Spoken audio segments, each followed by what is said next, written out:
Hi hello friends, நம்ம வெளியே போனால் கூட சீக்கிரம் போயிடலாம். ஆனால் குழந்தைங்கள வெளியே கூட்டிகிட்டு போகிறப்ப அவங்களுக்கு தேவையான திங்ஸ்லாம் எடுத்துகிட்டு போகணும். ஸ்நாக்ஸுக்கு வாழைப்பழம், டயப்பரு, எக்ஸ்ட்ரா ஒரு செட்டு ட்ரெஸ்ஸு, அப்புறம் பேபி வைப்ஸு, பிஸ்கெட்டு இதெல்லாம் எடுத்துகிட்டு நாங்கள் கிளம்பிட்டோம்.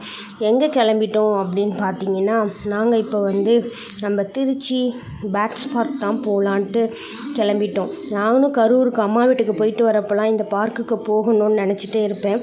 ஆனால் போகிறதுக்கான சான்ஸ் எதுவும் கிடைக்கல. ஃபஸ்ட்டு போனோடனே பாப்பா நல்லா ஜாலியாக அங்கே நடந்து அங்கே இருக்கிற பூக்கள்லாம் பார்த்துட்டு ரொம்ப என்ஜாய் பண்ணி விளையாண்டுட்டு இருந்துச்சு. என் தம்பி, அதாவது என் பையனும் பார்த்திங்கன்னா அங்கே இருக்கிற பூக்கள்லாம் பார்த்துட்டு பறிக்கலாமா வேணாமான்னு யோசிச்சுட்டே வந்துட்டு இருந்தான். ரொம்ப ஜாலியாக ரெண்டு பேருமே என்ஜாய் பண்ணி நல்லா விளையாண்டுட்டு இருந்தாங்க. நீங்களும் உங்கள் பேபிஸை இந்த இடத்துக்கு கூட்டிகிட்டு போங்க, என்ஜாய் பண்ணுவாங்க. அடுத்து என்னென்ன பார்த்தோம் அப்படிங்கிறத நான் நெக்ஸ்ட் வீடியோவில் பார்ட் 2 போடுறேன். இந்த வீடியோவை சப்ஸ்கிரைப் பண்ணுங்கள்.